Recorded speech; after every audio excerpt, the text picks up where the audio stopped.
ಮಂಗಳಮಿತರಾನಪೇಕ್ಷೋ ಹೃದ್ವಯಂ ನಿವನ ಶಾಖೀಖಾ ಪ್ರವಾಲೋ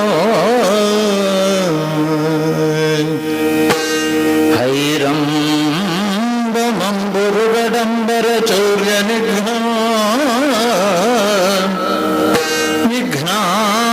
ವಿಘ್ನಾದ್ರಿಭೇದ ಜಗದಾರ ದುರಂದರಂಗದ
ಶಂಭು ಕುಮಾರ ಕುಂದಿನಿ ಒಡೆಯ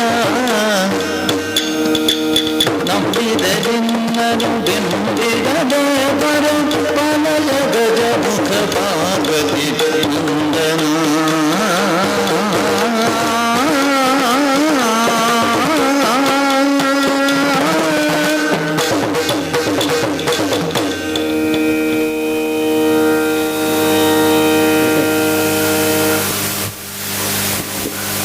ಹತ್ರ ಬರ್ತೀವಿ.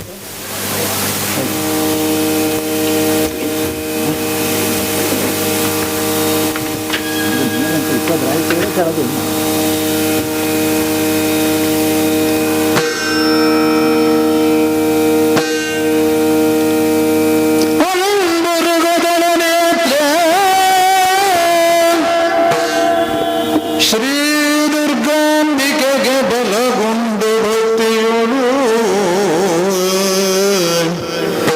ಅಂಬಿಕಾ ಸುತ ವಿಘ್ನರಾಜನ ಬಿರುದ ಸಂಸ್ತುತಿಸಿ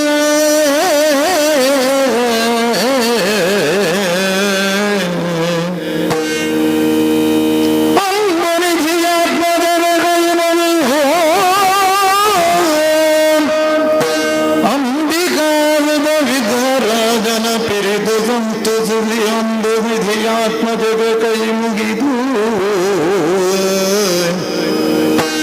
ಅಂಬುಜಾತನ ವಾಣಿಯರ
ಚಿತ್ರಮಯವಾಗಿರುವ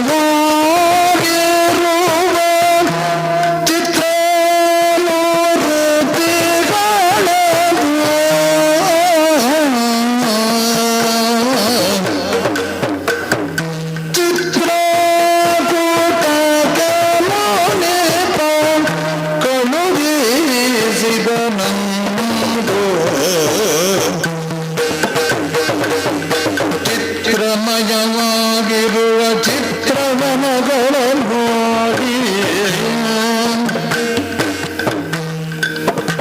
ಚಿತ್ರಮಯವಾಗಿರುವ ಚಿತ್ರವನಗಳ ನೋಡಿ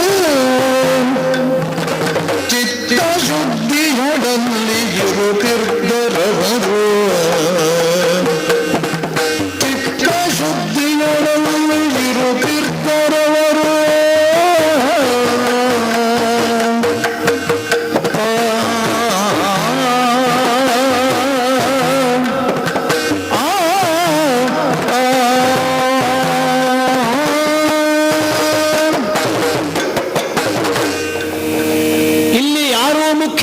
ಯಾರೂ ಅಮುಖ್ಯರಲ್ಲ.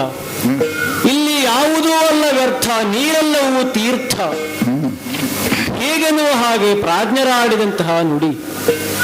ಪ್ರಾಜ್ಞರಾಡಿದಂತಹ ನುಡಿಯನ್ನ ಪ್ರಾಯೋಗಿಕವಾದಂತಹ ರೀತಿಯಲ್ಲಿ ಕೃತಿ ರೂಪಕ್ಕೆ ಇಳಿಸಬೇಕಾದಂತಹ ಸನ್ನಿಹಿತವೊಂದು ಈ ರಾಮನ ಬದುಕಿನಲ್ಲಿ ಅವ್ಯಾಹತವಾಗಿ ಅಯಾಚಿತವಾಗಿ ಒದಗಿ ಬಂತು.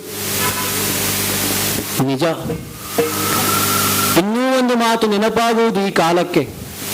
ಮಾನವನು ನಿಂತರೆ ಮರವಾಗುತ್ತಾನೆ, ನಡೆದರೆ ಅಮರನಾಗುತ್ತಾನೆ, ತನ್ನೊಂದಿಗೆ ಇತರರನ್ನು ಸೇರಿಸಿಕೊಂಡು ನಡೆದಾಗ ಅಜರಾಮರನಾಗುತ್ತಾನೆ ಎನ್ನುವ ಹಾಗೆ. ಹಾಗಿದ್ದರೆ ರಾಮ ಈ ಹೊತ್ತು ಅಜರಾಮರತ್ವದೆಡೆಗೆ ಸಾಗುವುದಕ್ಕಾಗಿ ಹೊರಟವನು, ಅಥವಾ ಮರದ ಸ್ಥಿತಿಯಲ್ಲಿಯೇ ಬಂಧಿತನಾಗುವುದಕ್ಕೆ ಸಿದ್ಧನಾದವನು ಅಂತ ನಾನೇ ಜಿಜ್ಞಾಸೆಗೆ ಒಳಗಾಗುತ್ತಾ ಇದ್ದೇನೆ. ಲಕ್ಷ್ಮಣ ಅಣ್ಣ, ಈಗ ನಾನು ಯೋಚಿಸುವುದು ಏನಂತ? ಒಂದು ಕಾಲಕ್ಕೆ ಯುವರಾಜ್ಯಾಭಿಷೇಕವನ್ನು ಪಡೆದುಕೊಂಡು ಸಮಸ್ತ ಅಯೋಧ್ಯ ನಾಡಿನ ಗುರು ಹಿರಿಯರಿಂದ, ಮಂತ್ರಿ ಮಾಂಡಲಿಕರಿಂದ ವಿಶೇಷವಾಗಿರುವಂತಹ ಅಕ್ಷತೆಯನ್ನ ನನ್ನ ಸಿರಿಮುಡಿಗೆ ಧಾರೆಯೆರೆದವರವರು. ಹೌದು. ಇನ್ನೇನು ರಾಮರಾಜ್ಯದ ಕನಸು ಕಾಣಬೇಕು ಎನ್ನುವ ಕಾಲಕ್ಕೆ, ಇಡೀ ಅಯೋಧ್ಯೆಯು ಸಂಭ್ರಮಿಸುವಂತಹ ಕಾಲಕ್ಕೆ ನಡೆದು ಹೋಯಿತಲ್ಲ ಒಂದು ವಿಚಿತ್ರವಾಗಿರುವಂತಹ ವಿದ್ಯಮಾನ. ಹೌದಲ್ಲ.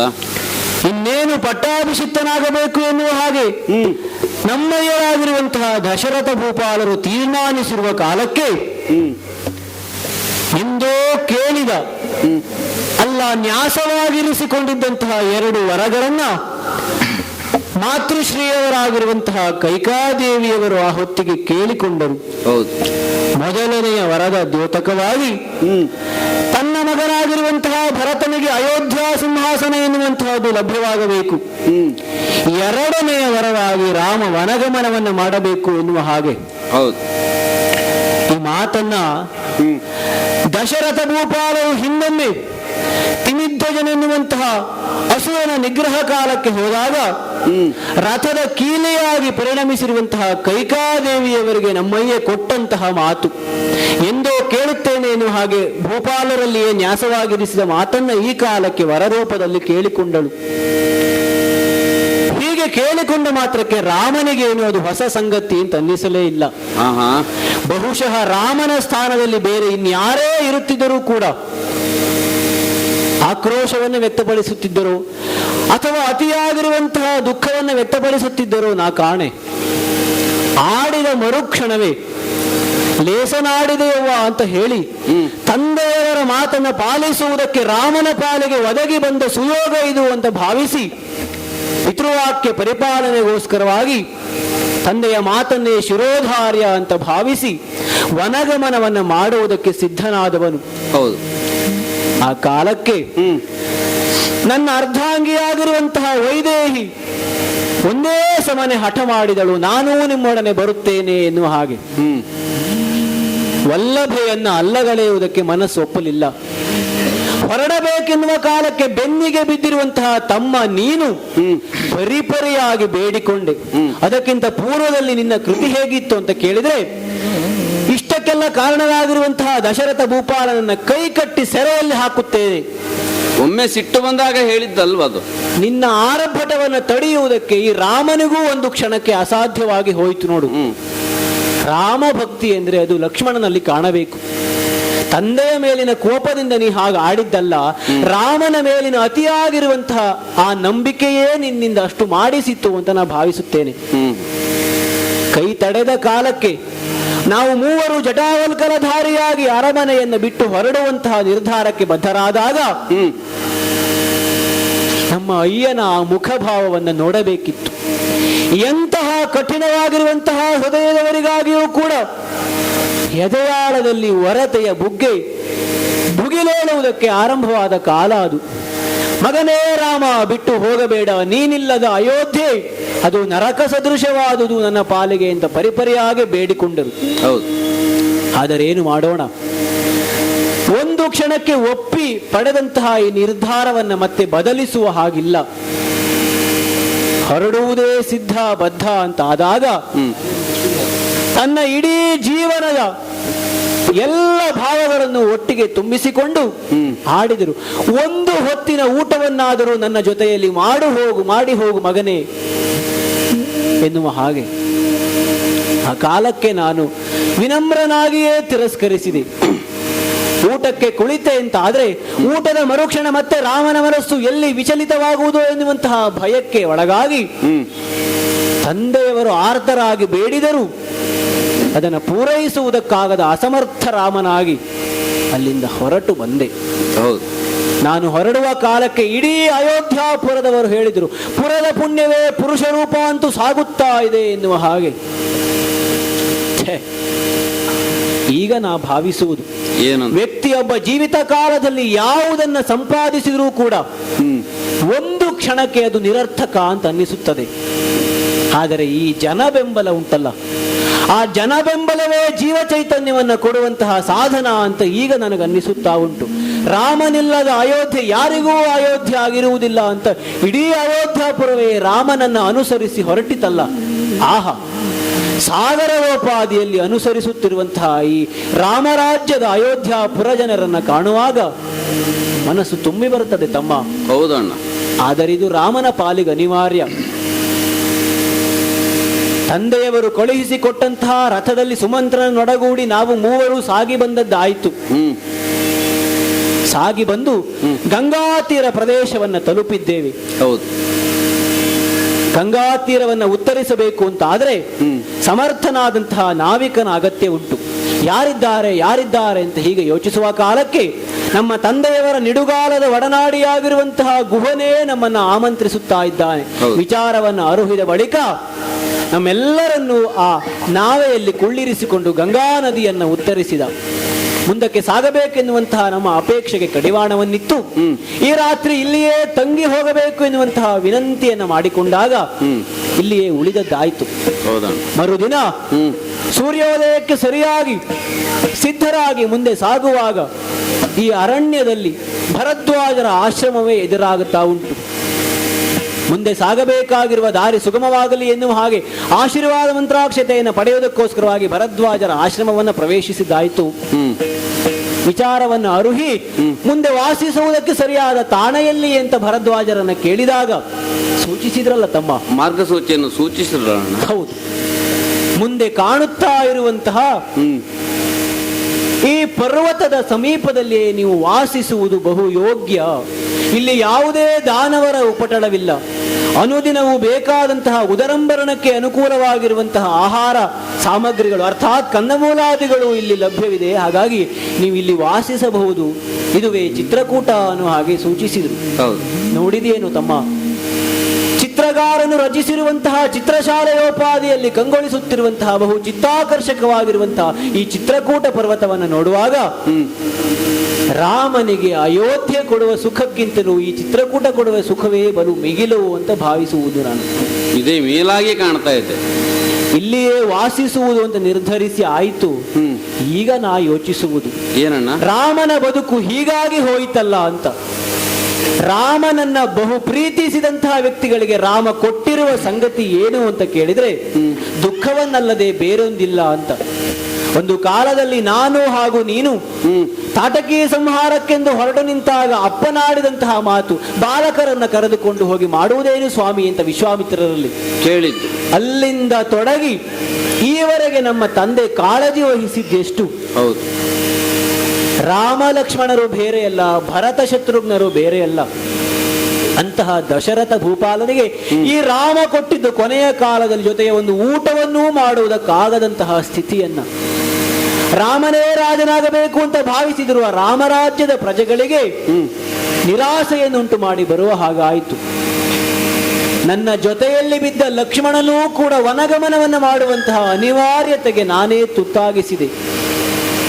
ಜನಕನ ಅರಮನೆಯಲ್ಲಿ ಬಹು ಸೌಂದರ್ಯದಿಂದ ಬಹು ಸುಖವಾಗಿ ಬಾಳಿದಂತಹ ಜನಕಜೆಗೆ ವನಗಮನವಾಗುವ ಹಾಗೆ ಮಾಡಿದವನು ಈ ರಾಮ. ಹಾಗಿದ್ದರೆ ರಾಮನನ್ನ ಓಲೈಸಿದವರು, ರಾಮನನ್ನ ಪ್ರೀತಿಸಿದವರು ಜೀವನದಲ್ಲಿ ಎಂದೂ ಸುಖವನ್ನ ಕಾಣಲಾರರೋ ಎನ್ನುವ ಹಾಗೆ ಭ್ರಾಂತಿ ಉಂಟಾಗುತ್ತಾ ಉಂಟು. ಅದೇನೇ ಇರಲಿ, ಚಿತ್ರಕೂಟಕ್ಕೆ ಬಂದಾಯಿತು. ನಮಗೊಂದು ನಿಗದಿತವಾದಂತಹ ಸಮಯ ಉಂಟಲ್ಲ, 14 ವರ್ಷ ವನಗಮನವನ್ನ ಮಾಡಬೇಕು ಎನ್ನುವ ಹಾಗೆ ಇಂದಿನಿಂದ ಆರಂಭಿಸಿ 14 ವರುಷವನ್ನ ಈ ವನದಲ್ಲಿಯೇ ಕಳೆಯುವುದಕ್ಕೆ ನಾವು ಸಿದ್ಧರಾಯಿತು. ತಮ್ಮ ಅಣ್ಣ, ಉಳಿಯುವುದಕ್ಕೆ ವ್ಯವಸ್ಥೆಯಾಗಬೇಕು. ಹಾಗಾಗಿ ಚಿತ್ರಕೂಟದ ಈ ಸುಂದರವಾಗಿರುವಂತಹ ಪ್ರದೇಶದಲ್ಲಿ ಪರ್ಣಶಾಲೆಯೊಂದನ್ನು ನೀನು ರಚಿಸಿಕೊಡಬೇಕು. ಆಯ್ತಣ್ಣ. ಹಾಗಾಗಿ ಇದುವೇ ನಮ್ಮ ಪಾಲಿಗೆ ಸ್ವರ್ಗ ಸುಖ ಅಂತ ಭಾವಿಸಿ ಇಲ್ಲಿಯೇ ವಾಸಿಸುವುದಕ್ಕೆ ಸಿದ್ಧರಾಗೋಣ. ಮುಂದೇನಾಗುತ್ತದೆ ನೋಡೋಣ.